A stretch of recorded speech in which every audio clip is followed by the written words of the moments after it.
feeling sad and disrespected by your patients, feeling like you can't actually even help your patients because of all of the red tape, and also just feeling like you can't enjoy any of your life because you're always working.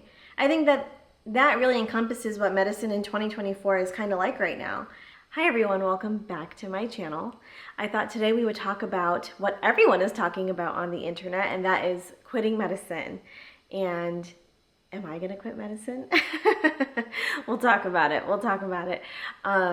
But yeah, I just want to talk about, the things that I've seen on the internet, the things that people are talking about and whether they are true and what I've experienced, and just talk about medicine as a whole, because it is not really the career that I think a lot of us originally thought it was. And yeah, let's just start talking about it.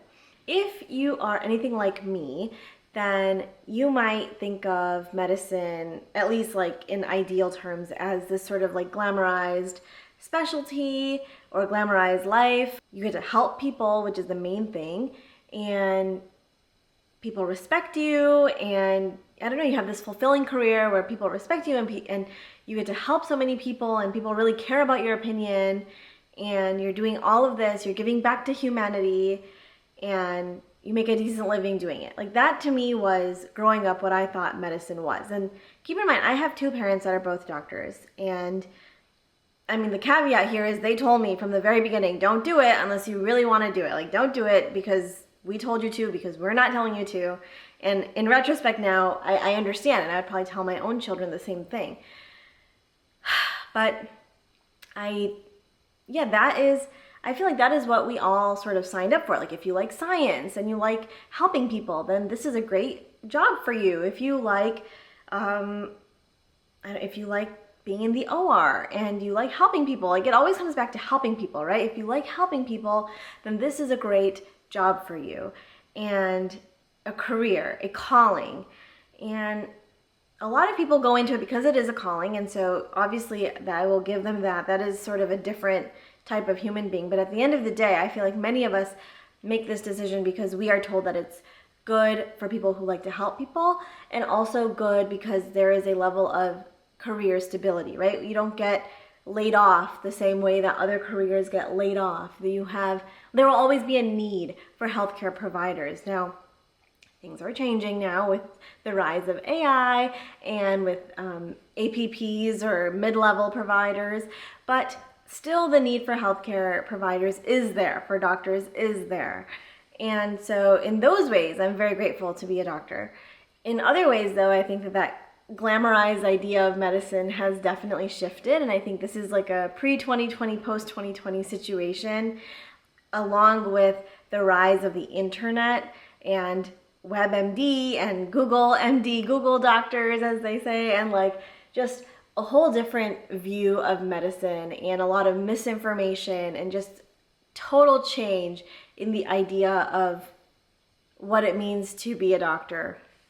On top of that, you live the experience too, right? Like, you live the experience. Like, when I was an intern and I was on internal medicine, there is so much red tape when it comes to actually helping your patients. Like, when you're in the clinic, when you're inpatient, you can't just prescribe a medication and then your patient will get the medication. Like, you have to do prior authorizations, you have to call insurance companies, you have to prove that the patient has been stable on this one medication for the last 20 years, and that's why they need it now. And it's truly insane that we allow insurance companies to pretty much dictate medical care, because there are so many cases in which we have to change prescriptions because insurance didn't want to cover it. I mean, there are literally, like, if you go online, you'll see, I'm sure you have seen, that there are so many patients that are online that are dealing with a terminal illness, and their insurance is denying them these life-saving medications. And the doctors are the ones saying that they need the medication, but it's the insurance companies that are saying no.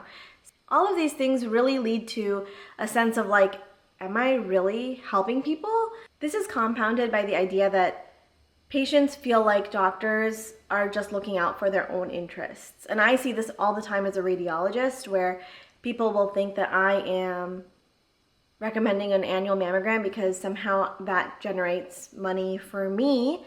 And of course, like, yes, we make money by reading imaging studies. Like that is my job, is to read imaging studies. But I'm recommending a mammogram because it is the single most useful, single most proven in the literature modality for finding breast cancer. And so like I just want to help people, but people sort of turn that on its head. And I have seen this from patients and I have seen this from other doctors that feel like we are just out there to line our own pockets. And so that goes for every medical specialty, like, oh, well, you know, gastroenterologists just recommend colonoscopies because that's how they get paid. Well, no, you know, that is the proven method for finding colon cancers. We are providing care because we want to help people. And I think that is the part that gets missed a lot, is that we actually genuinely care. We as physicians actually genuinely care about our patients. And when someone sort of feels like we are doing something because of the wrong reasons, I think that really hurts a lot of us. It's not even like insulting, it just feels like sad. And that is another reason why I could see a lot of people leaving medicine, because it just feels bad, you know? And I think after the pandemic, specifically, this sort of came to a head where people really believed that doctors were somehow gatekeeping, I don't know, these curative measures like ivermectin, and we were misinforming the public. Even though we were the ones on the front lines, we were the ones taking care of really sick patients and risking our own lives and families. Now, I am very lucky that I was shielded from this because of my residency program, but my colleagues and friends and people that I know were literally on the front lines, like helping people, and the stories that they have told me are just like, to hear how awful that entire experience was, and then to hear and read on social media like how people portray us, it's so sad. You know what I mean? It's just sad. Like I would say like 98% of the people that I know, doctors, physicians, radiologists, and other specialists and other doctors, I should say, not just specialists, are genuinely trying to help people and do a good job and give everyone the most time. But there is just so much burden from administration to see more patients, to get more people in. And there's so much burden from the insurance companies to authorize things that really just should just be authorized. They should just be allowed. I mean, in radiology, I'll give you another example. There are so many instances where they will not allow you to get an MRI unless you first get a CT or a plain film. And in many of those cases, you don't even need the CT or the plain film to get the MR. Like, we don't need it. I just want you to get the MRI, but insurance will not allow it. And so there's so many ways where insurance companies convolute things, and it just doesn't make any sense. And it honestly just prolongs the time that it takes the patient to get the care that they need. And a lot of time that blame gets put on the physicians when we are the ones that are trying to get this authorized for the patient. It's just very frustrating. I'm just going to sort of end it there, that it's very frustrating. There are so many pieces of medicine that I didn't even know, and then I do think that 2020 year sort of changed a lot about how people view doctors in general in society. So the idea that we are respected, wrong. The idea that we make a ton of money, also, I mean, yes, you can make a lot of money. I'm not going to say you can't make a lot of money. You definitely can. You have to do things a certain way, and you have to be in a certain specialty, but you can make a lot of money. However, the vast majority of doctors do not, especially for the amount of debt that doctors incur just to get to the point of being a physician. And so medical school is super expensive, right? And so is college. College is expensive, especially if you go to private school. Medical school is expensive unless you go to NYU and you're lucky enough to have no tuition.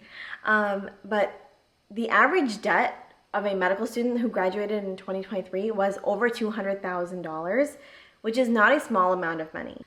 All of this to say, it feels very imbalanced because we take on a huge liability to take care of patients because we genuinely care about our patients and we genuinely want to do a good job. But we don't get to decide how much we are paid for that work. And in fact, the government decides and the hospitals decide.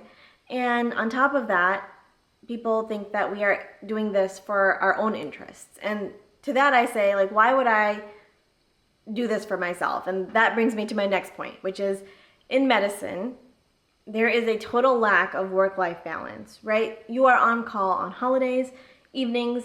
A lot of people take 24-hour call. You can take call from home. Sometimes you have to be in the hospital depending on what specialty you're in.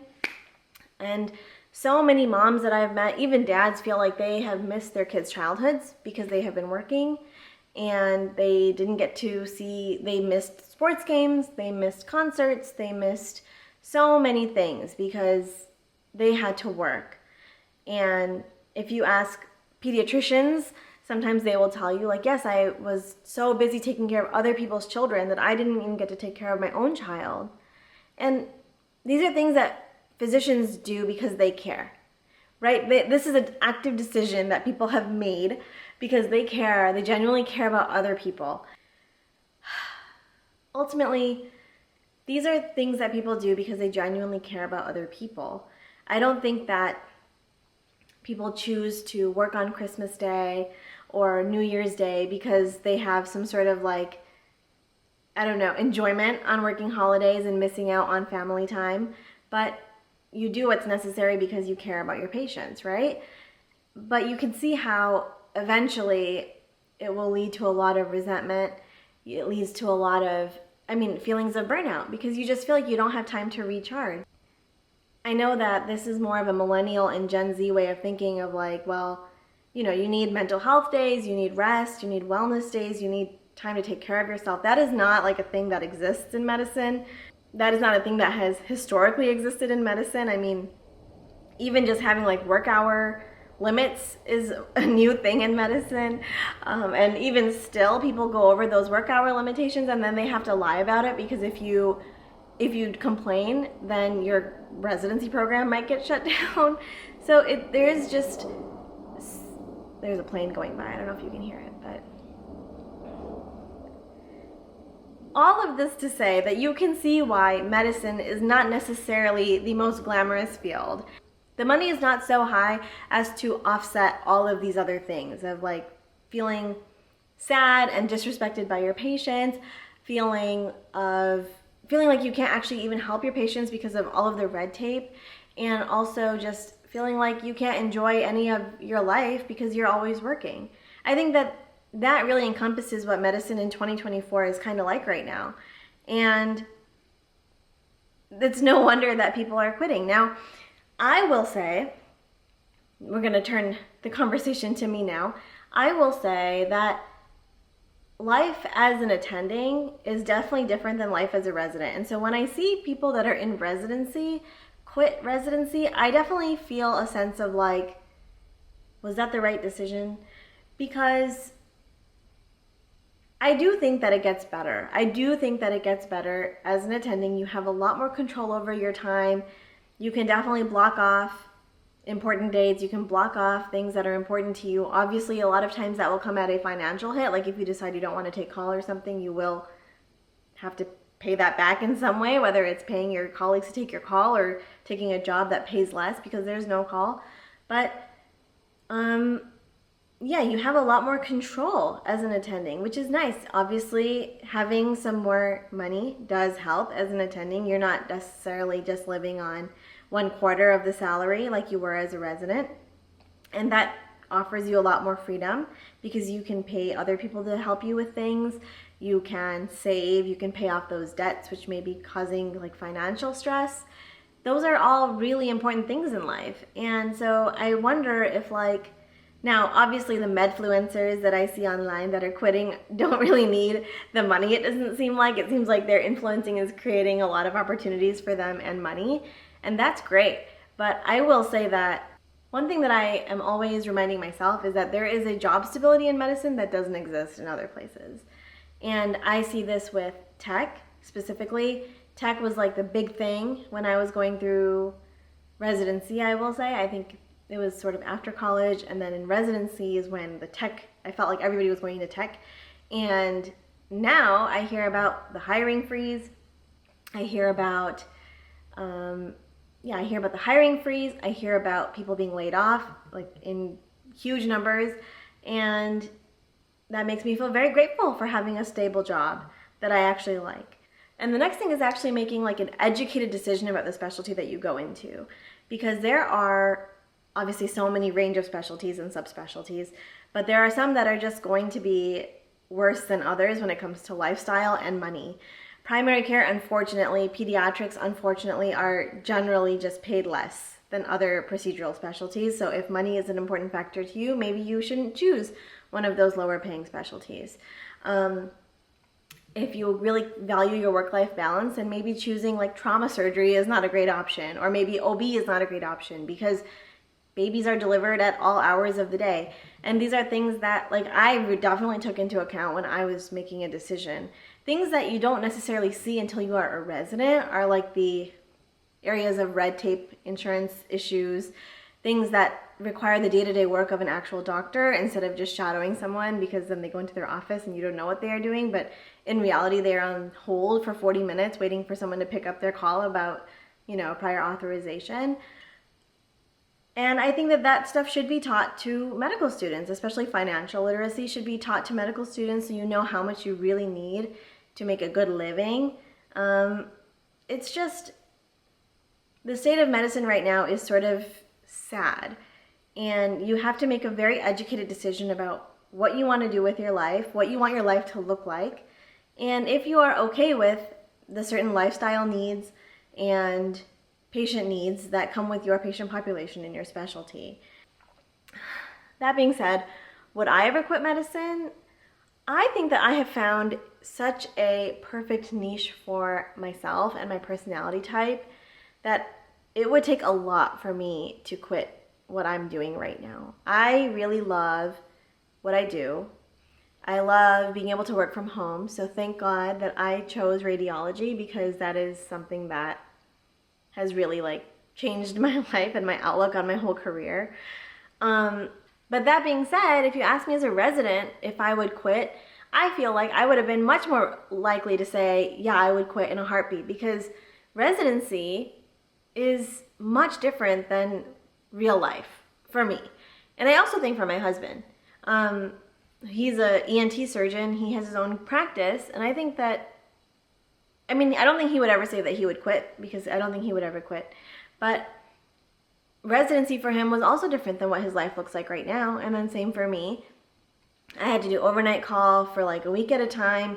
We had to do evening call. We had to come in early in the morning. There were so many things that we did as residents that, journal clubs and tumor boards and all of these things that we had to do that I don't have to do now. And yeah, I don't think that, I think if you asked me then, if I would have been in a completely different headspace, because I really think that as a resident, you sort of just get into this pattern of going to work, coming home, going to work, coming home, and you don't really have a lot of time to come up for air and breathe. I came to my wedding, to my house for my wedding, after a ton of my relatives had already arrived home for my wedding, because I didn't want to spend any extra vacation days so that I could have more on the back end.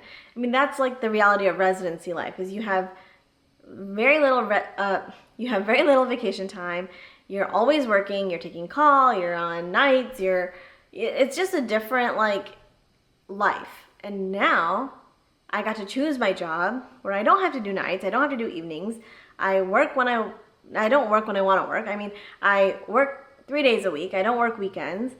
And it's just completely different, and it has totally changed my mindset about medicine. So I am a little bit sad that these medfluencers are quitting so early on in their career, because I feel like they maybe don't know what it's like to be an attending. That being said, if you decide you hate medicine, you hate medicine. There's nothing you can do about it. But I am super grateful that I chose radiology, knowing that I would never have to write notes the same way that you do when you're on internal medicine, knowing that I don't have to deal with the same insurance red tape as internal medicine doctors. That's what I really have to compare to, because I was a medicine resident for a year, for at least a few months of that year, and I get to do what I love. So it's very interesting. I really think that my perspective has shifted so significantly in the last year of being an attending. And yeah, I can't say that I would have had the same answer a year ago,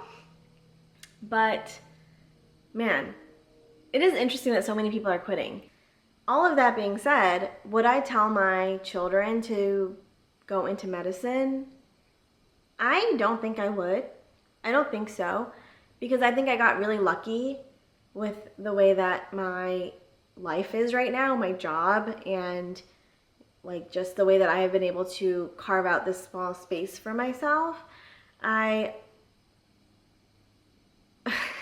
That being said, I think my husband's answer would be different, because I think that he would encourage them to go into medicine, because he has created his own business and he would love to pass it on, I'm sure, to his kids and sort of give them a guaranteed like income flow in a sense. However, I don't, like for me personally, I don't know if all of that, what I talked about earlier, the burnout, the work-life balance problems, the long, just delayed gratification of medicine, I don't know if it's really worth it. Like, you have to really want it. So here we are, like life has come full circle where I'm saying the same thing that my parents told me, that you have to really want it, only do it if you want it. That's what I'm gonna tell my kids too, because it is very delayed gratification. And I know that Zach Kiley talked about that, like it'll get better when blah, and it'll get better when blah, and it'll get better when blah. And I talk about that. I have always talked about that. Like I always feel like it'll get better next week when I'm done with call. No, it'll get better next year when I'm not an R1 anymore. And it'll get better when I'm a fellow. And it'll get better when I'm an attending. And I finally feel like now I'm at a state where I'm finally like, it's better. And I feel good. And I'm happy. But it was 10 years of that, right? And so it's, yeah, and you never know, even at the end of 10 years, if you're going to feel like that. So medicine is a very interesting field, and I don't blame anybody who quits. I will say that I myself have always I always keep the job. I don't know, there's like a thing, there's a thing on LinkedIn that you can say, like if someone is looking for someone in your specialty for a job, then you would keep your notifications on or something. And so I get these emails for alternative jobs, basically, in like biotech and insurance company review, things like that. And actually my mom works for a hospital admin, and she does reviewing of like patient charts and things like that to hopefully get them covered by insurance and that type of work. And it's very interesting, I think. And I definitely would never say never to going to one of those types of jobs, because I think it would definitely offer a different perspective in medicine without so much of the stress.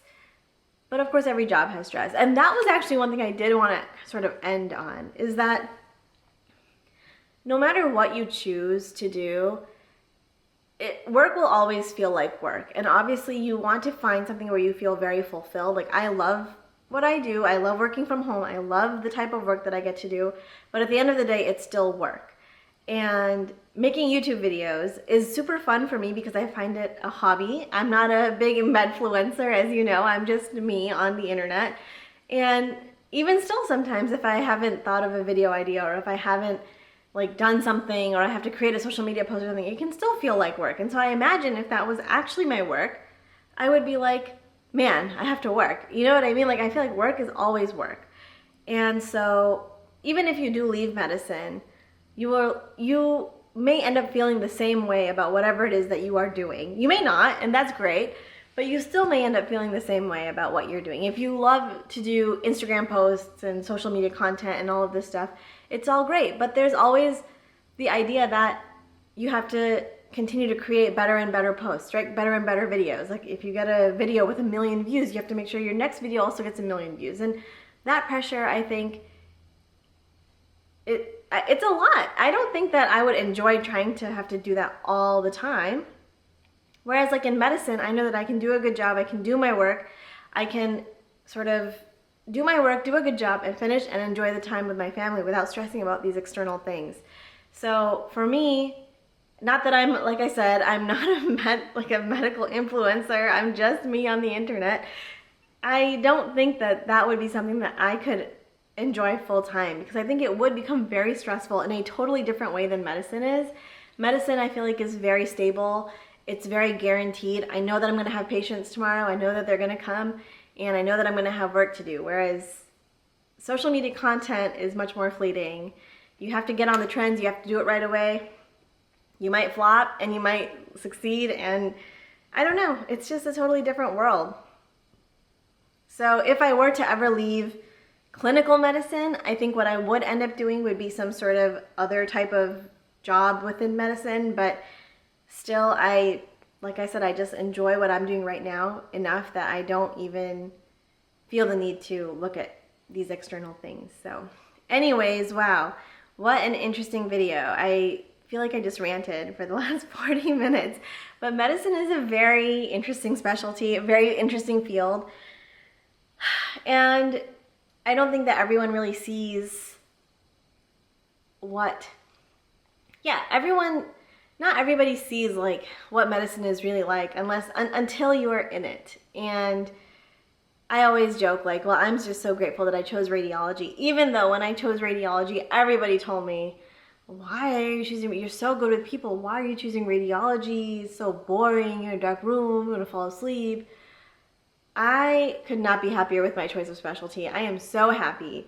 I love being able to work from home. I love doing my procedures on my patients when I do go in. And I am very grateful that I have very grateful patients. My patients have been very nice. And yeah, it's just overall very fulfilling for me. Like catching a breast cancer, like I feel like, yes, you know, like I did my duty and I helped this person. So anyways, what a video. I hope that this was somewhat enlightening. I hope that I encourage you to stay in school, kids. But I would be happy to answer any questions that you have about medicine or about radiology or about anything else that I mentioned in this video or otherwise. So, wow, interesting video, sort of a rambly podcasty video, but here we are. I hope you all have a good weekend. I will see you in the next one. Bye. If you really did make it to the end of this video, let me know if you like this setup for my videos. I think this is kind of nice. It's very cozy. It's nice for me. And I just wanted to know if you liked it too. If it's cozy for you. And if it's not, then that's okay too.